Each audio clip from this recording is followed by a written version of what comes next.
voilà, on va avoir un tout petit mise en contexte du projet, suivi par une présentation de Dave Meslin, une présentation ensuite de Margot, une discussion avec les deux auteurs, chercheurs, auteurs, activistes, acteurs. Puis on va terminer avec les présentations de certaines des formules de gouvernance potentielles que nous avions établies lors de la dernière rencontre. Ça se peut qu'on manque du temps, donc ça se peut qu'on va couvrir juste quelques-uns d'entre elles. On avait pensé de faire 5, mais ça ne semble pas être réaliste nécessairement. Les prochaines étapes et conclusions, donc vous présentez à la toute fin ce qu'on prévoit comme prochaines étapes. Is that all right for everyone? I did send that agenda by text, so most people should have it also in their email. Great. So with that, recording has started, and yeah, Dave, thank you for being with us. Please, the floor is yours. Oh, it's an honor to be invited. So you want me to chat for about 10 minutes? Yes, please. Great. That's hard. I could I could talk for hours about this. So I'm going to try and focus just on a few really general topics, and then we can dive in deeper in discussion. So I don't know a lot about your project, but I've heard two words that intrigue me: democracy and island, and those go together really well. What I think we really need right now is laboratories of democratic experimentation, and that's what we're really lacking in Canada. Everywhere around us, people are experimenting with so many important things, from green energy to different ways of getting around and different ways of delivering food, and how do we solve the last mile, and how do we do this, and how do we bring butterflies back. And people seem to think that that's good, to have experimentation and to have innovation and to have sectors being disrupted by new startups who are trying new ideas. And the one place where we're not doing that, where it's really frowned upon, is the most important institution we have, democracy.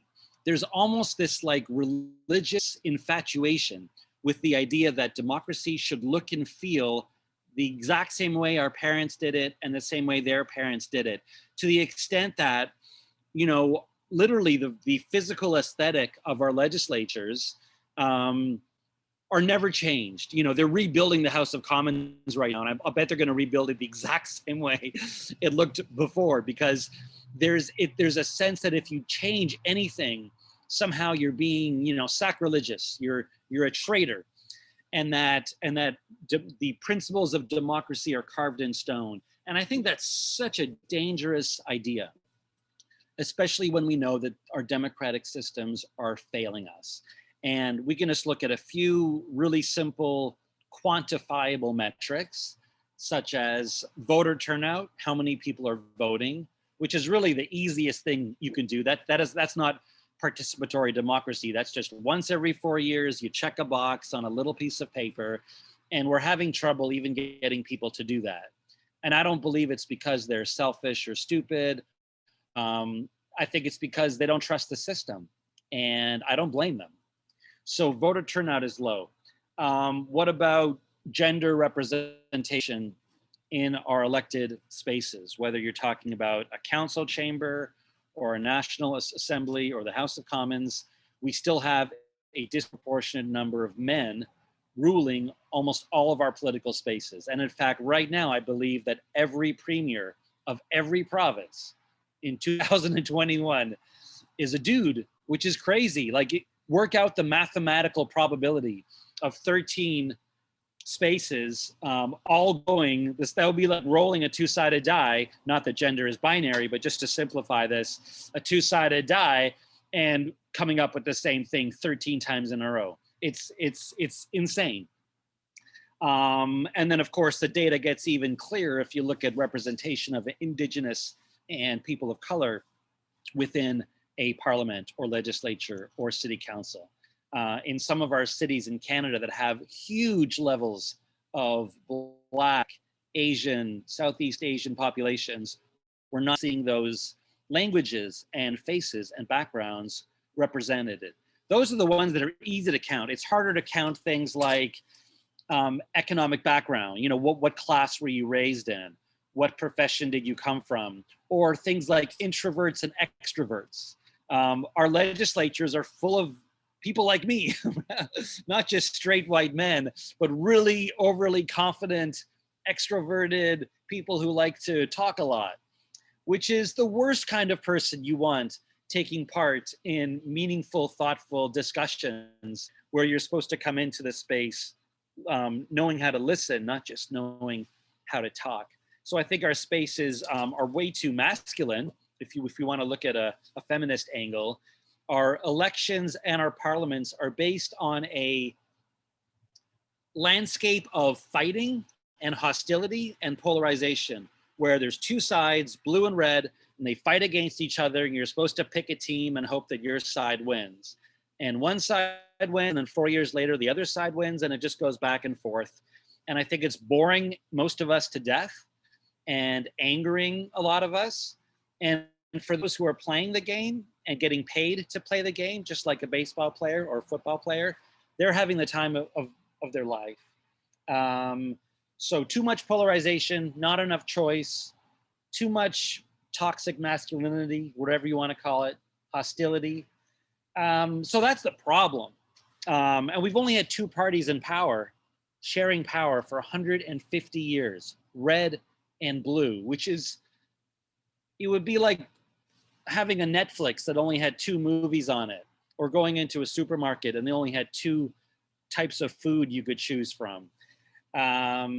I think having choice is really important. So I believe in a completely different type of democracy where there's choice, where people have a role to play, where people trust the system, they like this system, they know how to find their voice and have their voice heard, and where discussions and decisions aren't made based on a battlefield with two groups fighting against each other, but rather people coming together to propose different ideas, provide information, and then listen to each other with a certain level of humbleness that allows them to admit that maybe they don't have all the answers, and then come up with compromises based on evidence and thoughtful dialogue. And I don't expect that to happen in the House of Commons anytime soon. I don't expect it to happen in our provincial legislatures anytime soon. The place it will happen is municipal city halls, borough council city halls, which you're very fortunate to have in Montreal, and maybe experiments happening on islands somewhere. I don't know.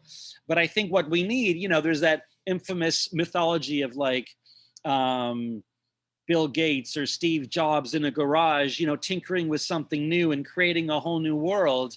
We need democratic pioneers who are willing to tinker in a garage and try participatory models, models of random selection. It's called sortition, where instead of having elections at all, you randomly select people from a certain body of a population, and they're asked to serve, just like we do now with jury duty. There's so many models of direct democracy and participatory democracy where people can play a constructive role either in between the elections or replacing elections entirely. But what we're missing is two things: the acknowledgement that our system is completely broken, and then creating spaces where people can experiment with new ideas. That's all. That's good for now. That was about 10 minutes. Thanks. Merci Thanks so much. Merci, Dave. OK. Donc, avant de prendre des questions, avant de passer à une période d'échange, on va laisser Margot présenter sa partie.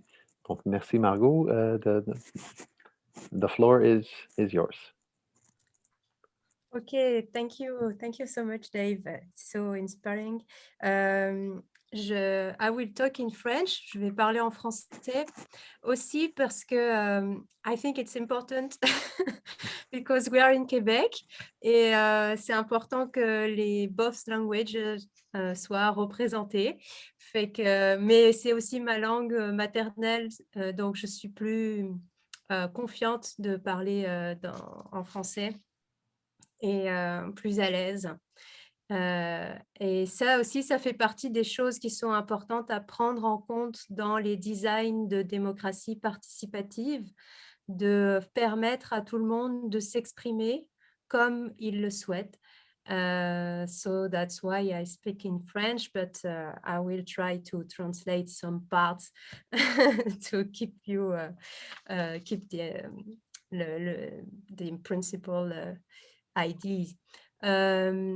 Alors, oui, moi, ce que je voulais amener, c'est plus les arguments philosophiques ou théoriques en faveur de la démocratie participative locale. L'idée principale que j'ai défendue dans ma thèse, puis que je poursuis dans mes travaux, c'est que la démocratie participative permet de protéger les personnes qui sont plus vulnérables contre la domination. So participatory democracy can protect vulnerable people against structural domination, la domination des élites économiques, politiques, mais aussi la domination du capital. Donc, ça, c'est l'idée principale, que la démocratie participative permettrait finalement de lutter contre la domination. Ça sous-tend deux arguments, on va dire, philosophiques.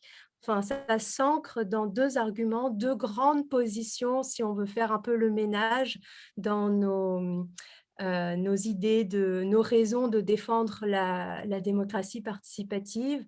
Il y a deux grands arguments.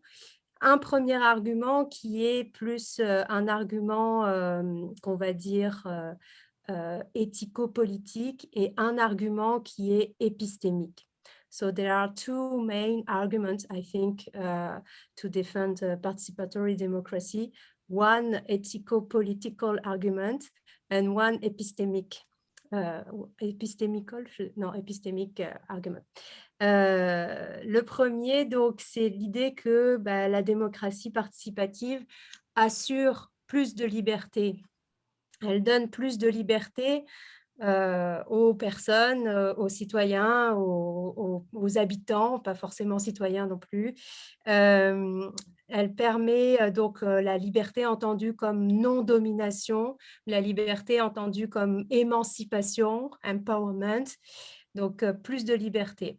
Elle permet aussi plus d'égalité dans la prise de décision. Donc ça, c'est un des grands arguments qui a été défendu à travers l'histoire de la philosophie par plein de philosophes, depuis Aristote jusqu'à l'heure actuelle. L'autre argument, c'est un argument épistémique, comme je disais. Donc là, on s'intéresse plus à l'intelligence collective. Quelle intelligence ça permet de créer la démocratie participative. Et donc, l'argument va dire que avec des designs participatifs, on a des décisions qui sont plus intelligentes. On a des décisions qui sont fondées sur des informations plus importantes parce qu'on va aller chercher plusieurs personnes plutôt qu'un petit nombre. On a plus de débats, on a moins de biais cognitifs, on a plus de possibilités d'innover dans les solutions. Donc, ça fait que on a plus de chances d'avoir des décisions intelligentes avec des designs participatifs. Alors, je dirais que pour revenir à l'idée principale qui est que la démocratie participative, ça protège les personnes les plus vulnérables en particulier contre la domination. Donc, ça peut être la domination sexiste, la domination raciste, la domination anti-autochtone, domination économique. On peut décliner ça sur beaucoup de champs, domination écologique, des écosystèmes, etc. Bon, ça se fonde sur l'idée que ce qui n'est pas de la démocratie participative, donc la démocratie qu'on pourrait dire représentative, ce dont tu parlais, Dave, la Chambre des communs et tout ce système dans lequel nous sommes, c'est la démocratie représentative. Cette démocratie ne permet pas de lutter contre la domination. Et en fait, ce système-là même reproduit structurellement la domination des élites. Et ça, c'est quelque chose que j'ai démontré dans ma thèse. C'est un système, en fait, qui permet la corruption de la démocratie, qui permet différents types de corruption, mais qui permet le fait d'avoir des politiques de développement qui vont aller dans le sens des élites, dans le sens des groupes dominants, et notamment des élites capitalistes. Donc, au niveau local, dans les villes, on a des villes qui reproduisent systématiquement les mêmes types de développements territoriaux, les mêmes types d'urbanisation, qui sont un type d'urbanisation qui est arrimé sur la logique capitaliste. L'idée qu'il faut organiser des territoires pour récupérer des taxes, pour faire en sorte que ces territoires soient rentables sur le plan de la rentabilité financière à court terme. Donc, en fait, voilà, la démocratie représentative favorise ça parce qu'elle porte au pouvoir des personnes qui ont la capacité de la contrôler. Et c'est les élites, certaines élites, certaines personnes qui sont dans les arcanes du pouvoir, et elle fait en sorte que les gens, les petites gens, ne peuvent pas peser dans la balance. Donc, il y a différents systèmes, procédures qui font que ça se reproduit. Moi, ce que je défends, c'est que je ne sais pas combien de temps il me reste, hein, tu me diras, Mathieu. Ok, ce que je défends, c'est que donc la démocratie participative, si elle est bien faite, alors là, ça dépend de ce qu'on entend par qu'est-ce que c'est en fait la démocratie participative, mais si elle est bien faite, elle donne un plus grand pouvoir d'action aux gens pour éradiquer des injustices, pour inventer même, juste penser, imaginer, comme tu le disais sur le mode collaboratif, des solutions qui sont innovantes. Donc, la démocratie participative, elle permet déjà de contrôler plus directement les représentants, de contrôler, d'avoir un poids plus direct dans les politiques publiques et pourquoi pas d'être relié à la démocratie représentative en contrôlant plus les représentants. Elle permet de donner la parole, de donner une occasion de s'exprimer à des gens qu'on n'entend pas, surtout ceux qui n'ont pas un discours très articulé, ou des personnes qui ne sont pas forcément engagées, des personnes qui sont pas forcément éduquées comme on le voudrait.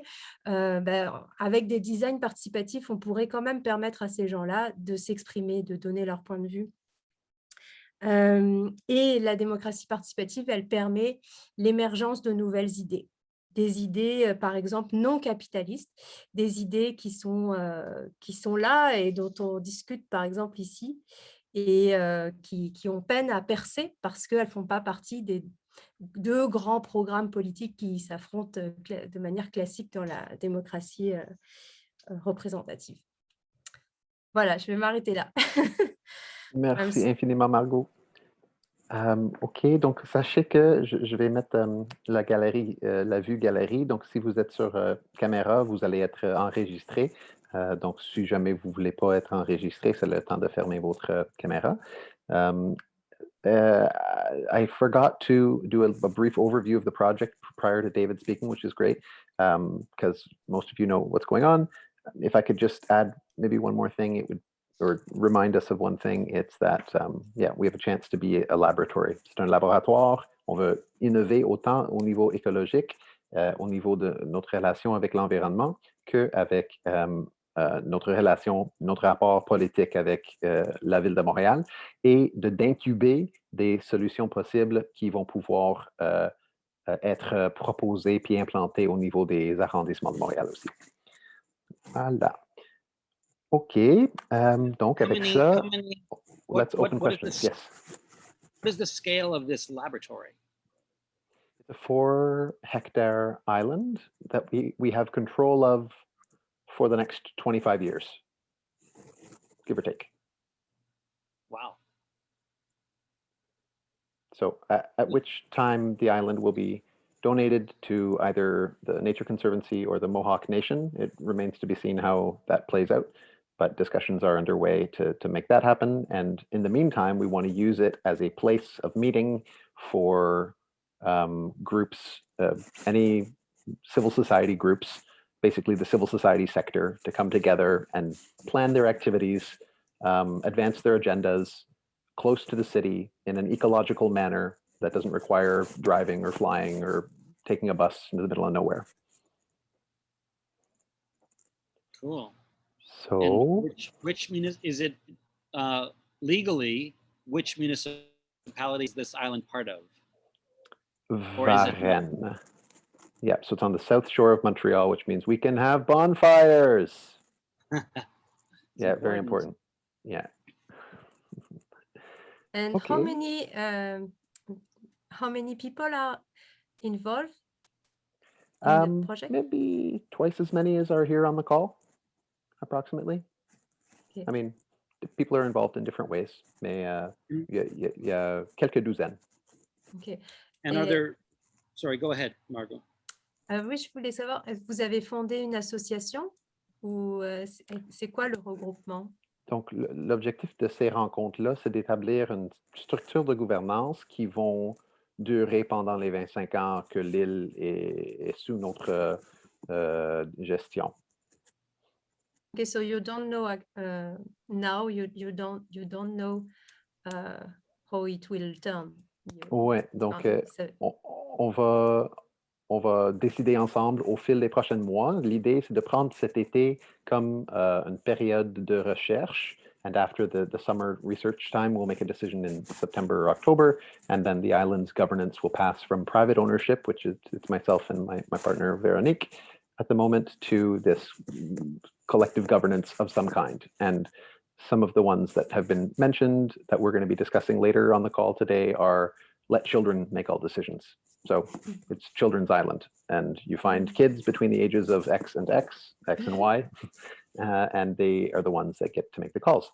Sociocracy, holocratie, il y en a un paquet d'autres, un ONG traditionnel, un coopérative. Mais la valeur ajoutée de se compliquer la vie, c'est de pouvoir innover d'une façon qui est pertinente pour nos démocraties au-delà de l'île.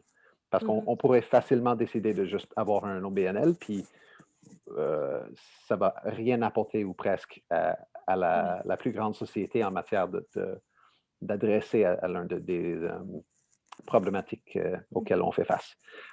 Donc, les questions de notre auditoire pour les incroyables conférenciers, conférencières que nous avons avec nous. J'ouvre la porte à vos interrogations.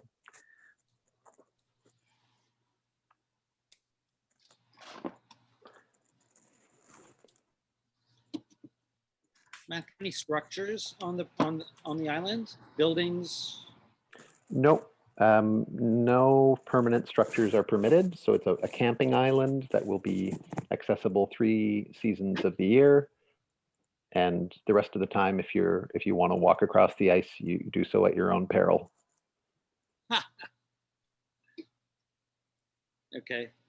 So a question, the key question that I wanted to delve into with you both is what kind of governance what types of governance, what structures would you recommend in understanding the context that you understand of the island, its objectives, its 25-year kind of time horizon, and some of the constraints? I mean, if you want to ask more questions about the constraints, that's fine too. Margot, want to go first? No.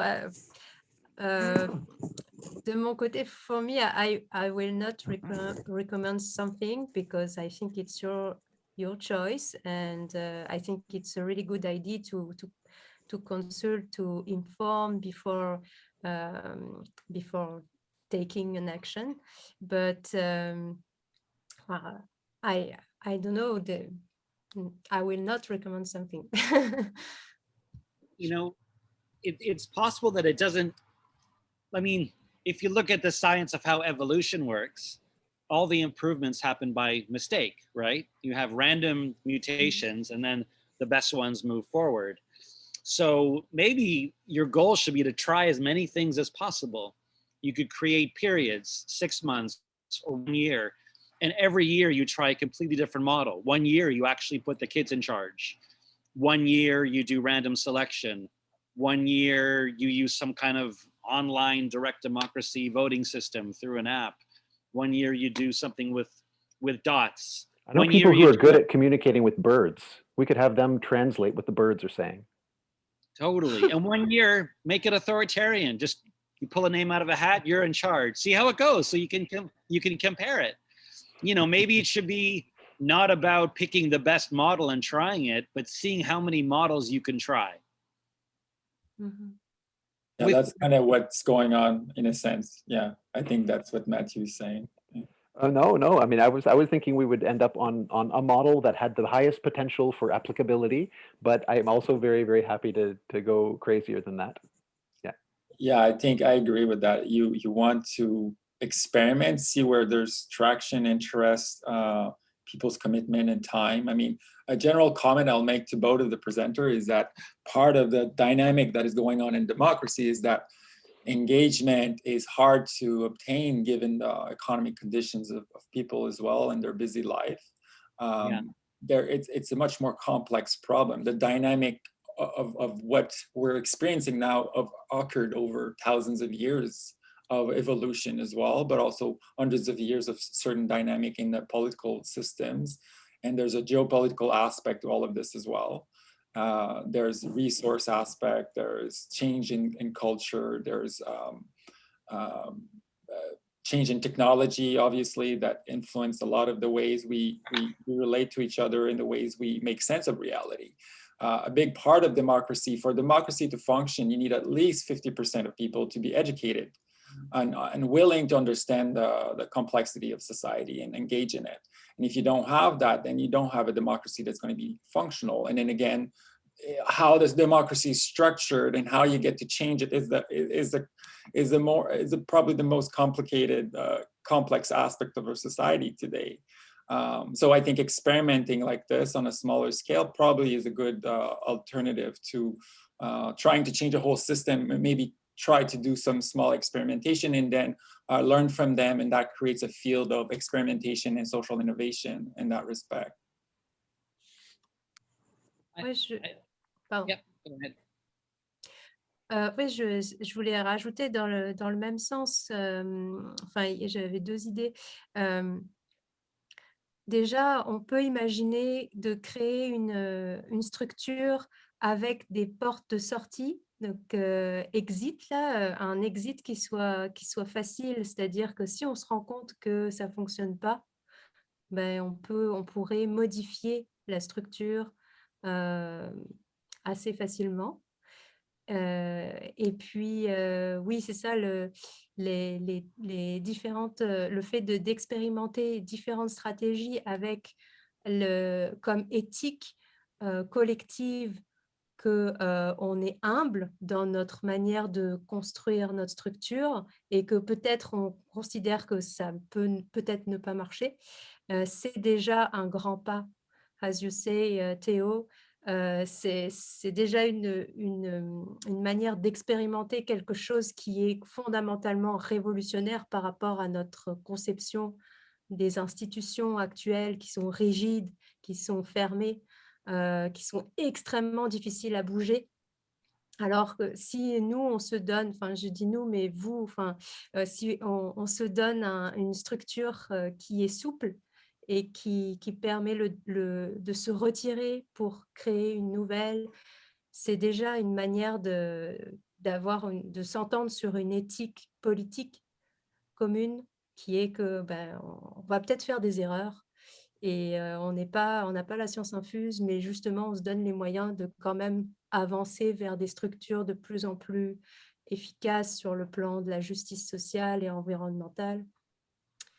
Donc, ça peut être ça, la souplesse, trouver des structures souples. Ouais, c'est une bonne idée de structure souple à structure participative. Aussi, je pense qu'un des éléments de la démocratie représentative est un peu biaisé dans la réalité courante pour toutes sortes de raisons. D'aller voir pourquoi ça tend à se biaiser, de comprendre l'aspect dominance aussi, de l'intégrer, l'aspect dominance, parce que si on ne l'intègre pas, il va se retrouver quelque part plus tard. Je donne l'exemple souvent, la Révolution française, on a essayé d'éliminer, mais en essayant d'éliminer, éventuellement, on le retrouve plus tard dans d'autres structures. On essaie d'éliminer l'élitisme, mais il revient toujours. Donc, comment on peut rendre parce que je pense qu'il va toujours avoir une forme d'élitisme si on dit qu'il y a un processus d'éducation. Donc, il y a des gens qui savent, il y a des gens qui savent moins. Mais là, on a la même dynamique. Il y a des gens qui ont, il y a des gens qui ont moins. Ce qu'on met de l'avant, c'est la dialectique, en fait. Ce qu'on met de l'avant, on tend à, le terme en français, focuser, je ne sais pas c'est quoi, on tend à donner plus, on donne plus d'importance à certains aspects et ça influence notre compréhension de la dynamique. Donc, je pense que c'est important de découpler et de voir l'aspect qui est en avant et aussi en arrière. Donc, le problème du capitalisme, c'était en fait, Marx disait la même chose, c'est qu'on met tout notre attention sur la dynamique de créer de la valeur à partir du capital. Donc, et puis, on construit autour de cette orientation-là. Donc, on perd l'aspect de gouvernance civile. Oui. Et si le gouvernement devient lui-même comment je dirais, j'ai de la misère à parler en français, devient pris dans cet enrouage-là, donc il perd sa capacité de gouverner par la démocratie. Donc, la dominance économique prend le dessus.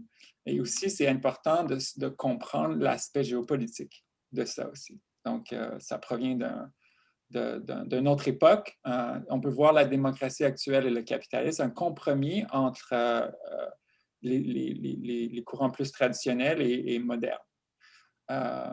C'est pas nécessairement... en fait, c'est encore ça. On le voit beaucoup, je pense, aux États-Unis. Au Canada, c'est un peu différent. En Europe, c'est une autre dynamique aussi.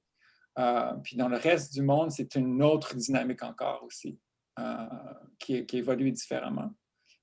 Donc, c'est pas si simple, je pense. On tend des fois peut-être à parler de dominance, mais comment cette dominance évolue, comment est-ce qu'elle émerge, de où est-ce qu'elles proviennent dans notre héritage collectif et à quoi elles ont servi à différentes étapes de l'évolution de l'humanité aussi, et comment elles se manifestent aujourd'hui dans les structures dans lesquelles on évolue. Ouais, je veux juste rebondir parce que, sorry, Dave, if you want to say something, just don't hesitate. I think there is a difference between elitism et domination. Like you say, Théo, que bon, dans l'éducation, il y a des gens qui savent et d'autres qui ne savent pas. Puis la Révolution française a permis d'amener la démocratie, mais il y a un élitisme qui s'est recréé. Les élites sont pas forcément dominantes, mais la domination, c'est quand on est dans un rapport duquel on ne peut pas s'extraire et qu'on est soumis à l'arbitraire de quelqu'un. Par exemple, ici, enfin, dans nos systèmes, en fait, on est soumis à l'arbitraire de la logique du capital. C'est la logique du capital qui décide, qui va influencer les choix de politique publique. Puis les structures administratives et politiques, institutionnelles font en sorte que cette logique-là soit bien ancrée. Mais dans l'éducation, puis dans les systèmes, les structures alternatives, on pourrait imaginer un rapport avec des élites qui soit un rapport juste, équilibré, bienveillant, où on peut imaginer des rétroactions entre ceux qui détiennent le savoir et ceux qui ne l'ont pas, mais en même temps ne pas créer non plus cette hiérarchie-là. Moi, c'est pour ça que je m'intéresse, enfin que je me dédie à l'enseignement là, c'est parce que justement je crois que et au cours de philo au cégep, je crois que c'est fondamental pour la démocratie. Mais moi, dans mon rapport à mes étudiants, je me situe pas comme, dans une position hiérarchique par rapport à eux. Je crois que, je suis une médiatrice, que j'amène mes étudiants à se former par eux-mêmes, de même que les institutions, démocratiques devraient être des médiateurs, vers une plus grande égalité sociale, vers, plus d'écologie, vers plus de liberté politique, plutôt que, de reproduire des systèmes hiérarchiques. Donc c'est ça, séparer, mais après il y a tellement de choses, que tu soulevais et effectivement la question est tellement tellement complexe qu'on ne la réglera pas là tout de suite. Mais aussi autre chose que je voulais dire et après j'arrête de parler, c'est que il y a différentes lectures de la Révolution française, hein, c'est juste un petit, commentaire là, mais il y a Francis Dupuy-Derry qui a écrit un livre, qui est professeur à l'UQAM, en Sciences Po, qui a écrit un livre qui s'intitule La peur du peuple, dans lequel il démontre que les pionniers, mais je pense que Dave, tu en parles aussi dans ton livre, les pionniers de la démocratie, des révolutions françaises et américaines, en fait, avaient comme objectif de créer un système qui ne donnerait pas de pouvoir au peuple. Leur objectif des gens comme Madison ou l'abbé Sieyès ou quoi, leurs objectifs étaqu'ils clairement antidémocratiques, en fait. Puis ce qu'ils ont fait, et d'ailleurs c'est ce que des gens comme Manin ont démontré, ce qu'ils ont fait, c'est qu'ils ont créé ce qu'on appelle les gouvernements représentatifs. Mais les gouvernements représentatifs étaient contre la démocratie. Donc, la représentation permettait de ne pas donner de pouvoir au peuple ou de lui donner un pouvoir très restreint. Et ça a assuré que les masses ne prennent pas le pouvoir parce que les masses sont considérées comme ignorantes, comme folles, comme irrationnelles. Et ça a assuré que les élites, à la fois économiques et politiques, mais aussi les élites au niveau du savoir et de la pensée, puissent garder le pouvoir. Et donc voilà, c'est juste pour dire que que ça dépend de la lecture qu'on a, mais les institutions, dont on est les héritiers aujourd'hui, les institutions démocratiques, n'ont pas été forcément pensées dans un but, démocratique, en fait. Oui, non, c'est ça, je disais, c'est un compromis entre les deux systèmes de valeurs, si vous voulez. Vous comprenez? C'était pas, ultimement, c'était impossible probablement à cette époque-là de créer autre forme. Là, on est à une autre époque, on peut créer d'autres formes, mais il faut comprendre que on n'est plus dans une période de guerre et maintenant aussi, c'est pas nécessairement clair à ce niveau-là qu'est-ce qui va se passer dans les prochaines, dans l'avenir prochain. Je pense que souvent, on sous-estime l'importance de ces dynamiques-là dans la création de structures gouvernantes. On n'est pas sorti du bois à ce niveau-là, je pense, d'une certaine manière. Et la démocratie aujourd'hui, on peut la voir comme un modèle où est-ce que c'est la majorité qui décide par le vote, mais évidemment, dans la structure organisationnelle de la politique institutionnelle, ce n'est pas nécessairement ça qui se produit.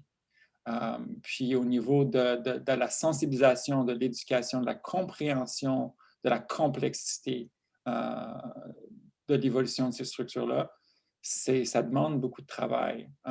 Donc, il va, je pense, toujours avoir un certain aspect de de référencement ou de proxy, je ne sais pas c'est quoi le terme en français, proxy, où est-ce qu'il y a des gens qui vont prendre des décisions pour le bien commun, mais qui ne sont pas nécessairement décidées collectivement d'un point de vue spécifiquement appliqué. Donc, je donnerai un exemple dans différents domaines d'expertise, où est-ce que les gens ne sont pas nécessairement capables d'avoir une opinion ou informés.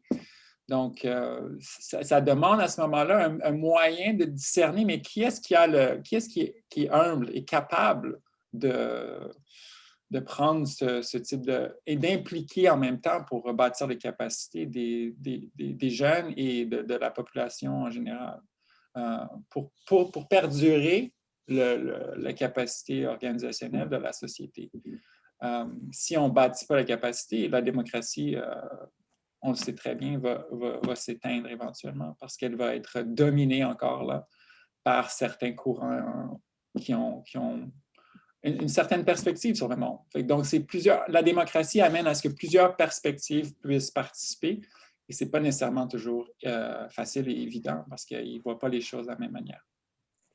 Parlant de la participation, j'aimerais ouvrir la porte aux autres de partager leurs idées, de leurs réflexions. I'd like to open the door wider to hear more perspectives on particularly this kind of new option that has been discussed, la possibilité de ne pas choisir une forme de gouvernance, la possibilité de, année après année, mois après mois, étant donné que l'île déjà est un lieu éphémère, on ne peut pas construire rien de concret, on ne peut pas creuser des gros trous.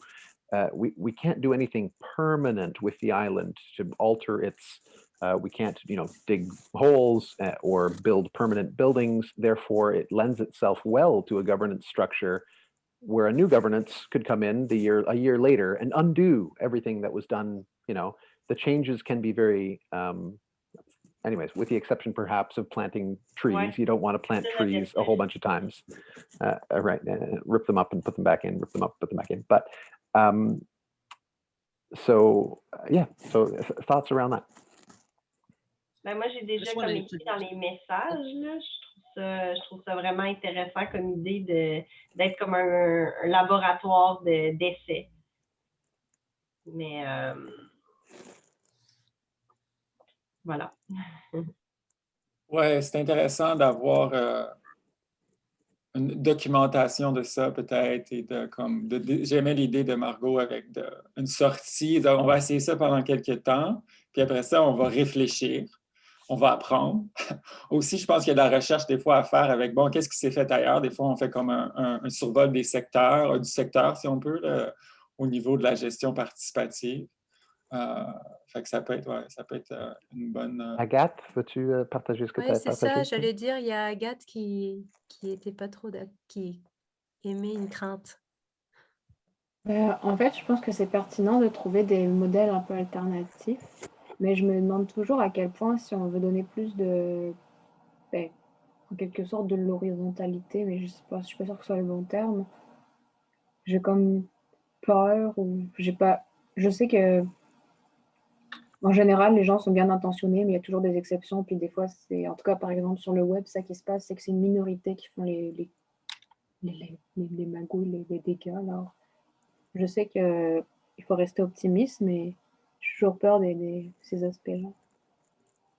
T'as peur à quel niveau? Que quelqu'un vienne perturber, prenne le contrôle? Ou? Si on dit qu'il n'y a pas qu'on veut être, je sais pas là, auto-géré, ou enfin, je sais pas trop quel... Mettons qu'il n'y ait pas un chef et que tout le monde est responsable, mais je me demande toujours comment on fait pour peut-être canaliser. Il y a peut-être peut avoir une charte, mais qui est-ce qui doit signer la charte? Tout le monde? Parce qu'au niveau, je sais pas pour rien qu'il y a des choses au niveau légal, c'est parce qu'il y a des déviances possibles. Et alors, c'est ça qui me... Ça, c'est un bon point au niveau de la... sorry, I'll switch to English. With concerns around litigation, liability rather, if you've got a different structure every single month or year, then how do you make sure that the kid that eventually drowns, God, I hope not. I hope nothing happens, right? But if something happens, how does that, how is that reflected in the law? And we are in a society with constraints still, and somebody is responsible for that decision that led to that problem. So that's a big question mark around choosing multiple governance structures. That, yeah, I think I think some of that, maybe some of that trepidation is well founded. Yeah, it makes me think also of Occupy Wall Street. I think people were trying to do that kind of collective governance, and it was, I don't know, I wasn't part of it, but it felt like it was really hard to take decision through that modality. I mean, taking decision is often what we're talking about, right? And everything is about taking decisions. Like, what step are you taking towards? Investment is the same. You're taking decision to invest in this project, and it's going to have repercussion. It's going to have a side effect, and so on. So yeah, it's all bound to current reality of our legal structure. It goes back to this. So yeah.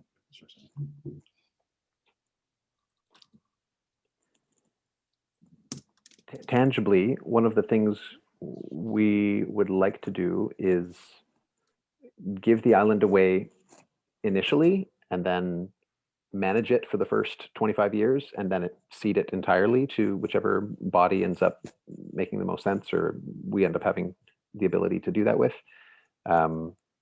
And in that case, the legal title to the land would be, in fact, in the name of the Nature Conservancy or in the name of the Mohawk Nation. And we would be responsible for paying the insurance premiums, for example, on behalf of that legal entity. Anyways, there's a lot of questions about how to make this innovative project fit within a framework that exists in our society. Yeah, the alternative would be that we would maintain ownership of the island right up until 2042 or something, but ideally, I mean, we can't really afford to do that. So part of the constraints that have been presented previously, and I'll reiterate them now, is that we would like to collectively donate the island. So we'll donate $1,000, and because it's only a $55,000 investment, it becomes not impossible to think that we can find 54 other people to donate $1,000, and collectively we're going to give this island back to nature, or give this island back to the original stewards of the land. But if we wait until 2042 to recuperate that money, obviously we're not able to use that money for most of our lives. And in 2042, $55,000 doesn't mean very much. So yeah, that's part of the thinking behind donate it now, collect the money, pass it off, and then be able to still use the project, use the island for innovation and laboratorial exploration. J'ai quelques diapos, donc je vais parcourir les diapos rapidement. I'm going to go through the couple of the slides that I like, really rudimentary slides that I presented or that I put together in terms of choosing governance. Maybe I'd like to talk a little bit. I think this is still relevant. What types of governance can we think of that are inclusive, secure, such that they can be mapped onto a government structure, mapped onto the city's boroughs. You can have confidence in the fact that people aren't cheating, when decisions are being made, when votes are being taken. So how can it be inclusive, secure, and yet easy and maybe fun?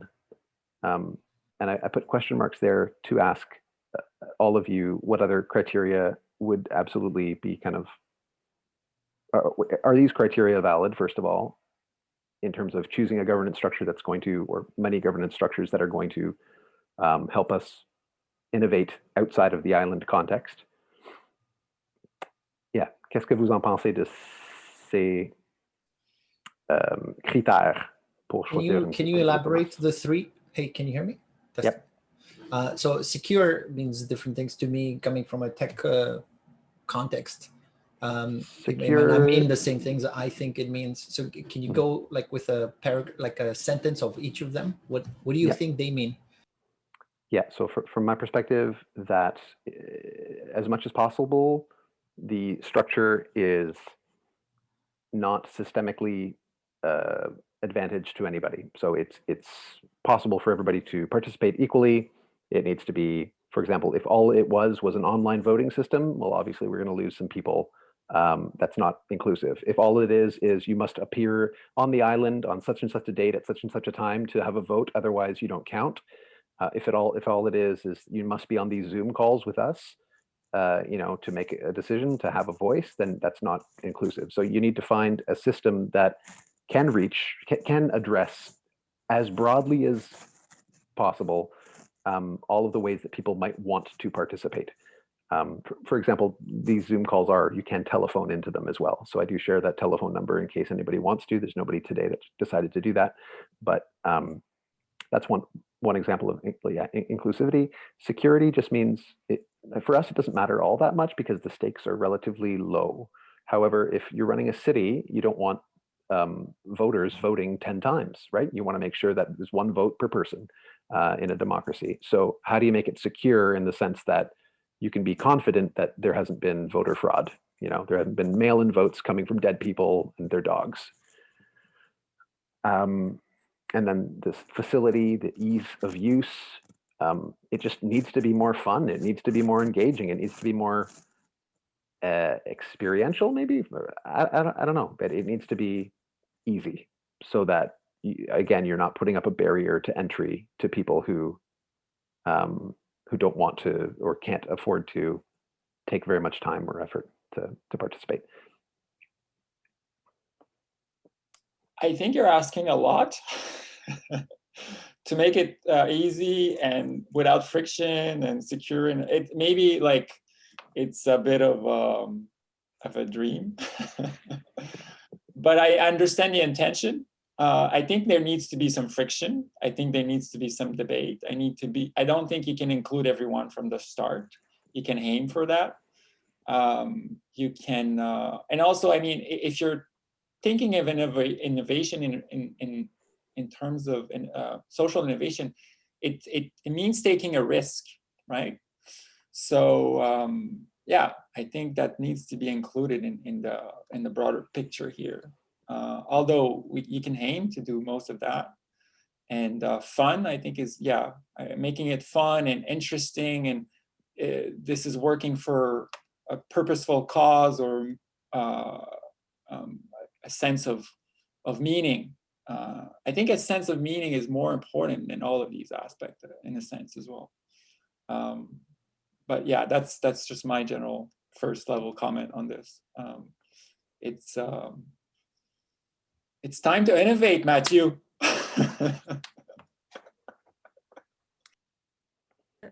Moi, je trouve que... Oh, sorry, Dave, you wanted to say something?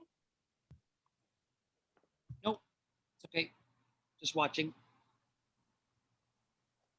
Ok. Moi, je trouve que c'est bien de partir de quelque part et que c'est des critères qui sont intéressants. Qu'est-ce que je voulais dire? Oui, c'est ça, la confiance et la facilité vont faire en sorte que ça va être une procédure plus inclusive. Fait que je pense que je verrais comme deux niveaux de critères, comme des critères qui seraient plus des principes éthico-philosophiques qu'on pourrait se donner, comme l'inclusion. Moi, je pensais aussi peut-être à la collaboration, d'avoir comme one thing Dave said. I think, Dave, you were talking about collaboration and the problem of the ethics that create adversity, hostility, and polarization in our debate, especially when you see la Chambre des communes, when you see all the representatives that are arguing each other, and so we need another way, another manner, and another method to debate, and maybe collaboration could be one of the criteria, of the standards that we can stand. On pourrait se dire, OK, nos principes de base, c'est l'inclusion et la collaboration. Mais je dis collaboration, ça peut être un autre mot, mais vous voyez l'idée que ce qu'on veut, c'est aboutir à des discussions qui sont constructives et qui se fondent sur le consensus, ou pas forcément le consensus, comme tu disais Théo, que c'est bien aussi qu'il y ait du débat et de la friction, mais du moins qu'on essaye de viser un accord commun, de produire un accord commun. Puis pour ça, ça suppose de la confiance, de la facilité d'accès, de l'ouverture à l'autre, des safe space, maybe, like feminists, they create non-mixed, les assemblées non mixtes, par exemple, ou some mini publics that are more, comment dire, qui sont des endroits plus paisibles, plus agréables, plus faciles d'accès pour certaines personnes, pour qu'elles puissent parler, que dans d'autres circonstances. Donc, par exemple, les femmes dans les années 70 qui ont créé des assemblées non mixtes, ça leur a permis de parler de certains sujets qu'elles n'auraient jamais abordés s'il y avait des hommes dans l'assemblée. Donc, c'est peut-être d'avoir comme objectif l'inclusion. Ça nous permet aussi je trouve ça bien de partir de là, parce que ça nous permet de réfléchir à quelles sont vraiment les structures qui permettent l'expression active, pour qu'on puisse dire qu'il y a vraiment une inclusion de tous les points de vue. Bon, c'est des commentaires. Moi, j'ai 3 remarques. La première remarque, c'est que je remercie d'abord Dave et Margot pour leur présentation. Je pense que ça va être utile pour la gestion à long terme de cette île. Toutefois, j'ai la première remarque, c'est que quand je dis la ronde, ça symbolise quoi? Donc, je vois tout de suite qu'il y a des jeux à faire. Il y a des gens qui mangent des poutines, ils boivent du coca, ils montent sur le train, ils vont sur la grande roue. Et la question se pose, quand on dit « île à la truie », c'est quoi? Donc, il faut ce symbole d'abord. Ce symbole est très important. Quand tout le monde à Montréal ou à Varennes ou à Québec voit le terme « île à la truie », qu'est-ce qui vient premièrement à leur tête? C'est quoi? Donc, c'est ce symbole qui est d'abord très important. La deuxième remarque, c'est que il y a le contexte local c'est-à-dire que je passe tout de suite à la troisième remarque. Après 25 ans, on va céder, par exemple, à Parc Nature mais est-ce qu'on va changer de symbole quand ça va être donné à Parc Nature? Je ne pense pas. Donc, il faut qu'on pense quelque chose qu'on peut donner, mais avec la même structure qu'on a gérée pendant les premières 25 ans. Donc, il faut penser à long terme. Quel type de structure sera gérable à long terme, même si cette île sera cédée à une autre structure? Il faut que le symbole de île à la truie reste. La deuxième remarque, c'est que quel changement quand des gens viennent à l'île à la truie, quel changement souhaite ce groupe? Que la personne qui vient là-bas ramène quelque chose pour sensibiliser d'autres personnes dans sa communauté. Donc, c'est quel changement qu'on souhaite que les gens amènent de l'île à la truie pour être un bon exemple, par exemple, transition écologique, LGBT, je ne sais pas, il y a beaucoup de thématiques, la lutte contre comment dirais-je, la violence conjugale. Donc, qu'est-ce qu'on veut réellement apporter comme changement, que l'île apporte comme changement quand les gens viennent là-bas? Donc, voilà 3 remarques qui s'ajoutent aux 2 présentations de tout à l'heure sur la démocratie.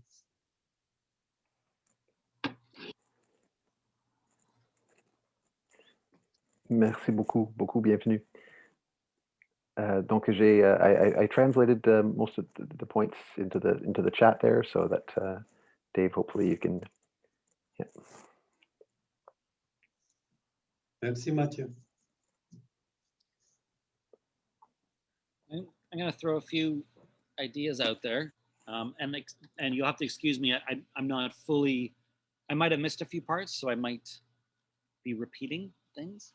One is to make sure you get a lot of people involved, because if you have a successful experiment, but there's only 20 or 30 people participating, people will have doubts that it could be scaled into anything larger. So it would be great if you could get, hundreds of stakeholders somehow involved. Maybe instead of 50 people paying $1,000 to be an owner, it's 1,000 people paying $50 to be some kind of temporary co-owner.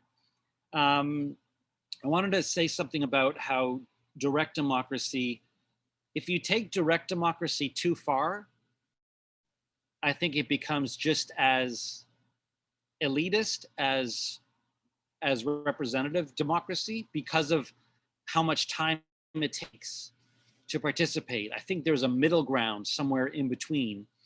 Our current system is very elitist because the people with the most money influence a small number of politicians through lobbying, donations, etc. And most of the politicians are wealthy people in the first place. But if you have a direct democracy model that requires every participant to read through all the reports and be able to vote on every amendment and go to every meeting, then you're creating a system where only those who have a lot of disposable time, free time, can participate, which isn't the woman who has 3 jobs and raising kids on her own. And the last thing I wanted to say is, I would encourage you to investigate indigenous models of governance. You have to do this carefully, of course, because if you do that on your own without an indigenous guide, it can be cultural appropriation or inappropriate or colonial. But you don't have to create horizontal, collaborative, non-hostile government models from scratch, because they were being practiced on this land 1,000 years ago, right here. The cornerstone, the foundation of indigenous governance was all about being slow and listening and taking the time to work through different ideas. So one problem, I think the biggest problem to overcome, is that our society, we don't really have experience talking to each other with the goal of compromising and coming to consensus. The 2 governance models we're most accustomed to is hierarchy, where there's no conflict. It's very smooth, but all the information flows downwards. So take any corporate structure where there's a chain of command, and someone tells you what to do and you tell someone else what to do. It's very efficient, but it's not about consensus. And then we have so-called democratic spaces where 2 groups fight against each other and one of them wins. You could spend your entire life easily having gone through formal education and then working in a corporate environment where never once in your life as an adult have you participated in an actual conversation where people with different ideas were trying to come together and find common ground. So it's like, it takes a lot of education. And I think what you would benefit from is having trained facilitators involved in the process. And a joke I make in the book is that most married couples at some point go for therapy or counseling. This is just two adults who love each other, can't figure out how to communicate with each other and how to listen to each other. And then we put 338 adults in the House of Commons and wonder why they can't get along.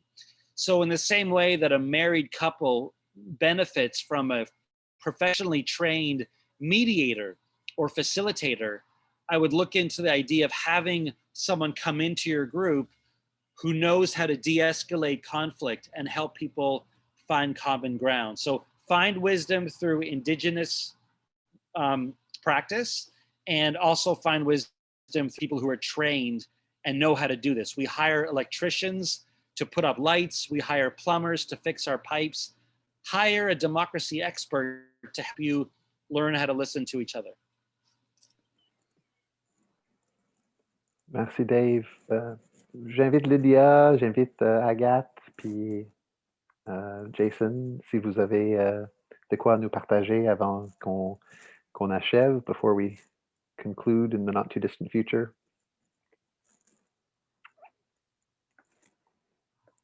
Je n'ai pas nécessairement des commentaires, j'apprends beaucoup. Donc aujourd'hui, c'était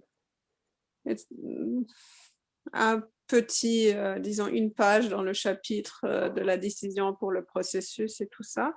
Mais j'ai beaucoup apprécié le commentaire de Bienvenue sur un peu, de refléter un peu sur la raison d'être de l'île. Parce que les 3 ou 4 mots que Matthew, tu as ajoutés dans la slide, ils peuvent être très pertinents. Mais tout ça, c'est dans le contexte de 1 ou 2 mots auxquels on pense quand on dit l'île à la trou. Donc, j'inviterai à penser à ça. Et sinon, ouais, c'est un processus. Donc, on est là aussi la semaine prochaine. Donc, j'apprends en ce moment. Merci. Thanks, Lydia. Jason, did you want to share anything? Are you still there? Not sure if he's able to unmute. OK. Puis, Agathe, est-ce que tu avais d'autres réflexions à nous partager?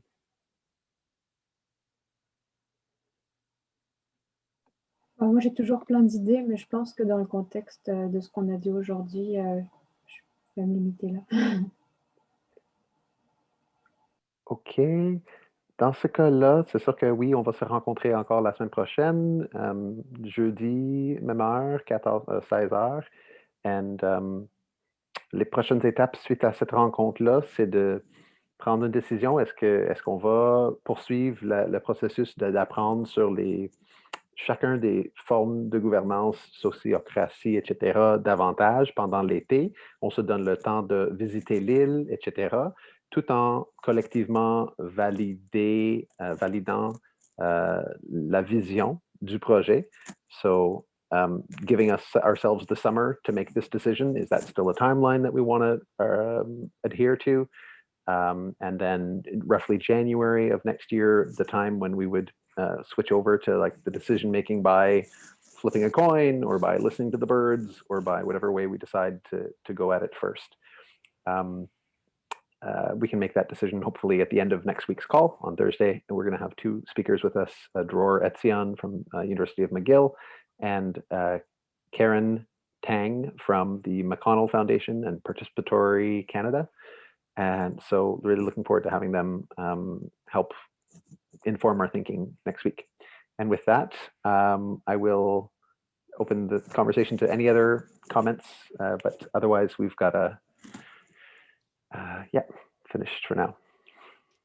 Thanks, Matthew. I was wondering, you wanted to touch base on the governance approach that were proposed, but we didn't quite do this. Is that what I'm Yeah. I think we're going to need more time. We had a good discussion today. We didn't get into like some of the slide deck that I had put together. Got into that. Maybe I can invite Paul if you'd like to, if you're ready to present Hacking Business, because I know that you prepared something for that. Would you like to take 5 minutes now? Oh, it's probably cool? off topic given the interesting discussion that unfolded here. I was active in the comments. I can try to just briefly highlight what one idea, but it comes from a left field. Like it's not democracy, it's not political science, it's software. So let me see if I can share. I don't share screen. Okay. It's going to be a very boring presentation. And can you see the chat? No, there's no, the chat disappeared. Sorry, should have just pasted it. I have always this problem when I share my screen with my student. The chat disappears all the time. We can use better tools. Eventually, we can invent our own tools. Désolé, Laurie, je suis dans un. Ok, allez. Merci. Sorry. I'll let you read it through just while I'm trying to argue with my kid. Laurie, what do you want to do here? Maman, écoutez, Tu veux arrêter qui? Non, ça marche pas. Ok. Non. Fais-le. Maman, écoutez. Mais c'est tout. C'est tout. Allez. Non, maman, écoutez. Theo, can you take over? Écoutez. I'll try. I don't know what you're presenting. Thanks. Okay, purpose, principle, and methods. The Hacking Business Model creates a sustainable business model that can.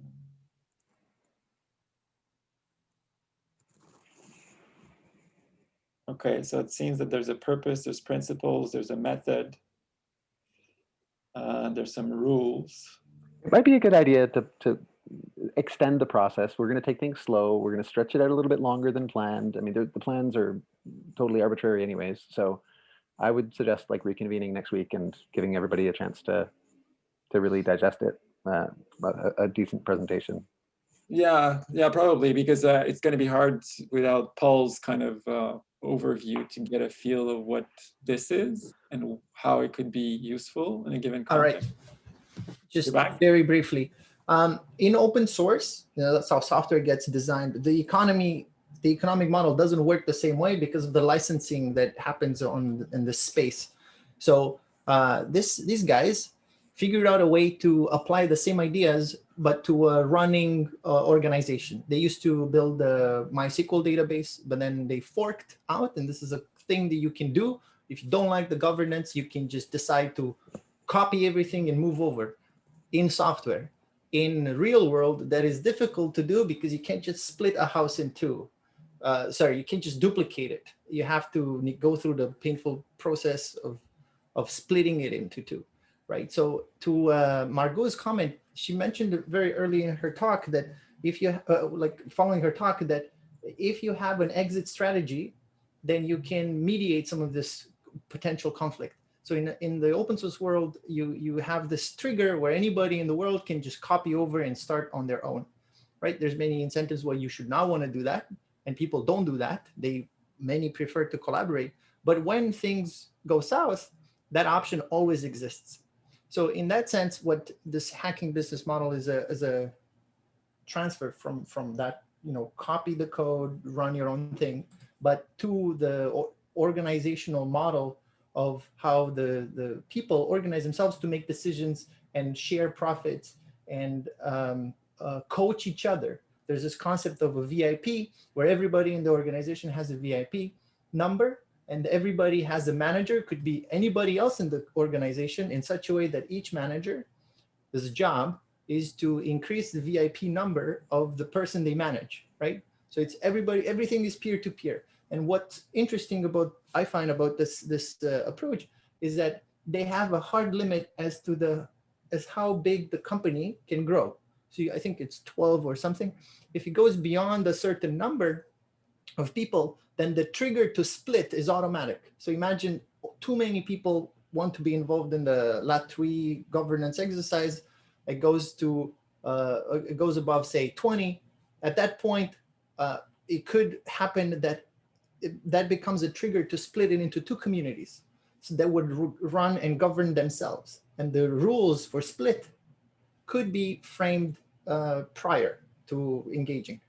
So I'm sharing this as an idea to maybe encourage us to think along the lines of software when it comes to governance. Software in the open source space is by no means sustainable, right? Depends who you ask, and it's constantly manipulated by capitalistic forces. But for some odd strange reason, there's still 200 million software developers. It is the largest movement, if you will. It's an incredible movement that generates this huge amount of value that anybody can copy if they wish to. But you have to be elitist in a sense to be able to use this technologies and make use of it or even contribute to it.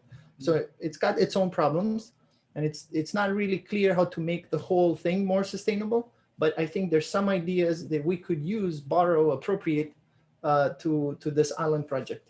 I'll stop there. Yeah, thanks. That's cool.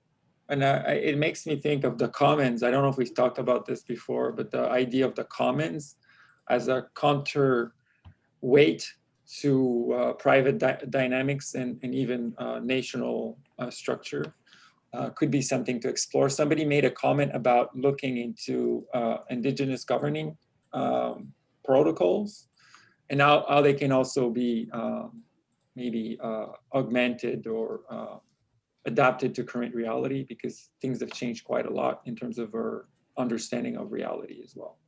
So I think those are interesting avenues to explore.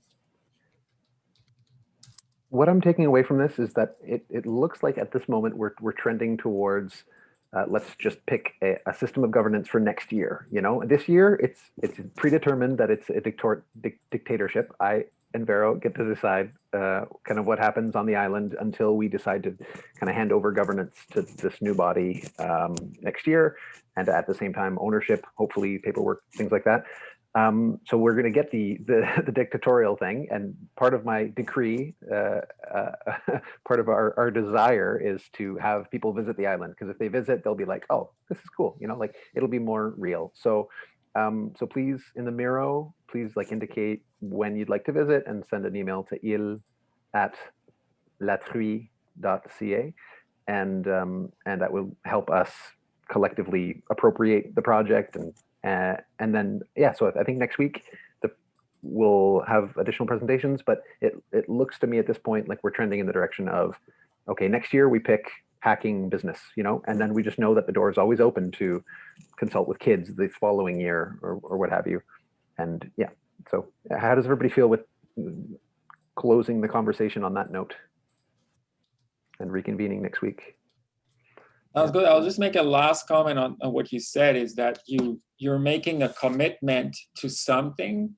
So if you're in this mode right now and wanting to go to the next mode of governance, maybe make that clear in the invitation, right?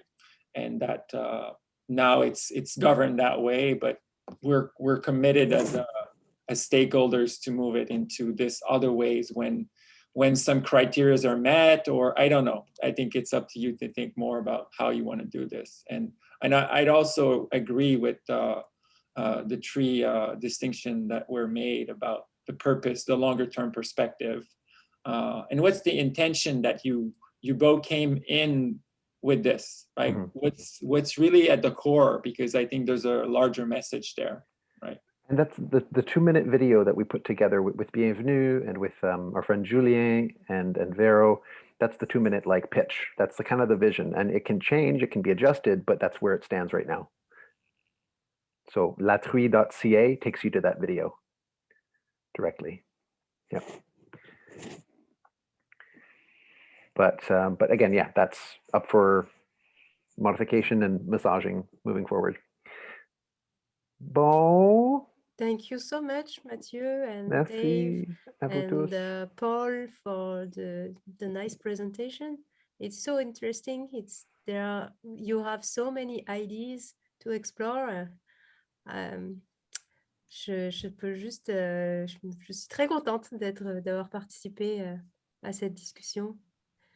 Puis, C'est complètement j'espère que ouvert. ça va. Donc, s'il y a d'autres personnes que tu penserais intéressées par le projet, latrui.ca, puis tout le monde est la bienvenue. Et je voulais juste revenir sur ce que Jason, je pense, disait. Oui, c'est ça. Sur le fait d'avoir un objectif, en fait. C'est vraiment ce qui permet à la démocratie participative de fonctionner. C'est d'avoir un objectif en commun. C'est que ce soit l'écologie, l'inclusion, la justice sociale. C'est là où les structures qu'on va se donner, elles vont être vraiment profitables parce qu'on a au moins une motivation commune à participer, à s'impliquer. Et là, c'est là où c'est important de définir les objectifs, justement. Définir les principes qui nous motivent. Merci, Margot. Okay, yeah, so as was noted in the agenda, for those who want to stick around longer and like continue chatting in all sorts of directions, that's great. I guess I'll keep the recording running just in case anybody wants to, watch that in the future and trying to make sure that the exchanges are as open and inclusive as possible, even if it does take a lot of time to go back and watch a 2-hour video. So that's a barrier to entry in itself. But we're doing our best on the Miro whiteboard to summarize ideas, and any decisions that are made are placed in the decision box. Any discussions, there are links to the videos if people are interested in delving down each of those rabbit holes. And the notes that went into the chat of tonight's call will also be linked somewhere in the Miro, probably in the meetings section. There'll be like, this meeting happened on the 19th of March, and here's the video, and here are the notes that are obviously not detailed notes, but people can look through very quickly the chat history and find, some value there, hopefully. Thank you, Dave. Please take care of your... Good luck, everyone, with the project. And as your experiments unfold, please keep me posted. Will do. Have fun in the greenhouse. Thank you, Dave. Thank you, everybody. Au revoir. Au revoir. Bye-bye. Ciao. Thanks, everyone. Bye. Ciao, Lydia.